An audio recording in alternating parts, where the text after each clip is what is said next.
The Journey to Ozo, a digital story by Ben.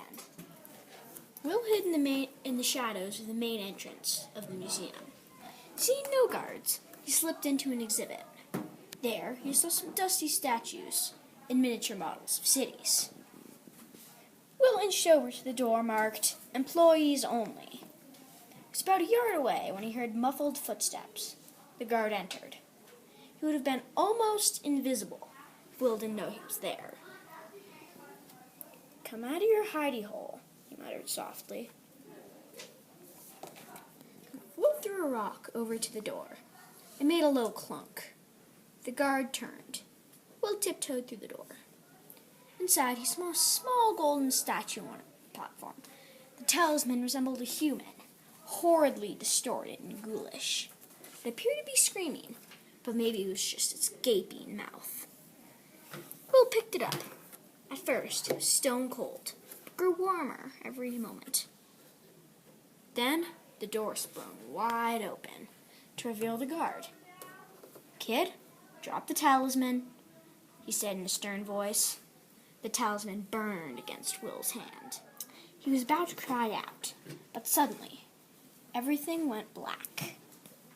When Will's vision cleared, he was in a strange field. The grass was grayish in color and was barbed. In the distance, Will saw hills, and even farther back, mountains. Will walked in the direction of the hills. He was about halfway there when he saw something extremely odd. 2 gray eyes and a mouth were floating in a cloud of steam. When the strange creature saw him, its mouth broke into a wide smile. "Where am I?" Will asked.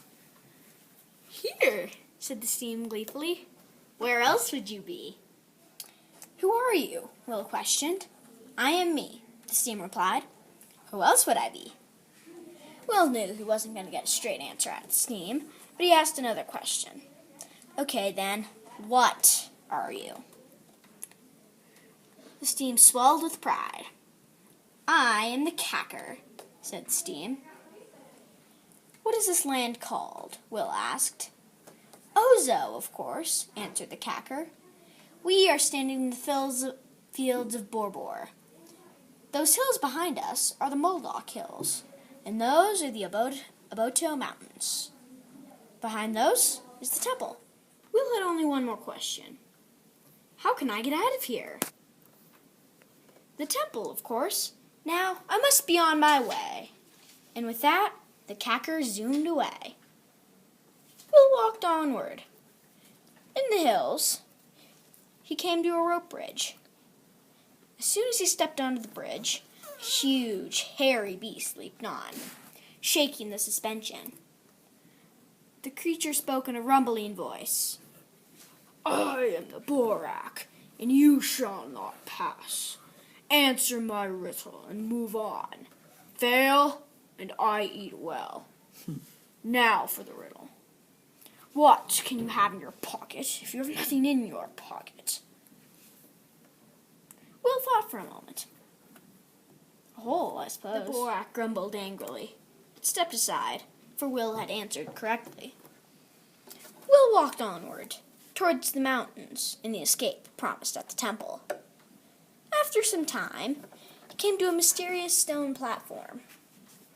It looked hundreds of years old, at the very least, and it was etched with symbols. There was a flash of green light, and suddenly, a very old man was sitting on the platform. He spoke in a light voice. "Will, you can escape through the temple, but you must face the consequences of your actions. You attempted to steal a sacred talisman, after all. I have one piece of advice for you. 7 up, 3 to the side. Got that?" And with a grim smile, he disappeared. Will thought the old man was crazy. His advice was useless. Will walked forward, and to his surprise, out of the clouds appeared the temple. When he finally reached the entrance, he saw the door was made of bright, multicolored, intricate tiles. One side of the wall was cracked and dusty. The tile close to the intact side was glowing blue. Will had an idea. Counted the tiles. The blue tile was exactly 7 tiles from the bottom and 3 tiles to the side. Will tapped the tile. A small doorway sprung outward. Will walked through it. Then he saw the portal. It was bottle green in color and pulsed slightly. Will stepped through, and everything went black once more. When he could see again, he was standing on a rainy street. Soon, a police car passed by. Officer Jones stepped out. He started speaking. "You're Will Anderson, right?" Will nodded. "Kid, the museum won't press charges for your little adventure with the sacred talisman. But do me a favor and never do that again." Will smiled. He knew one thing. He certainly would never do that again. The end. For now.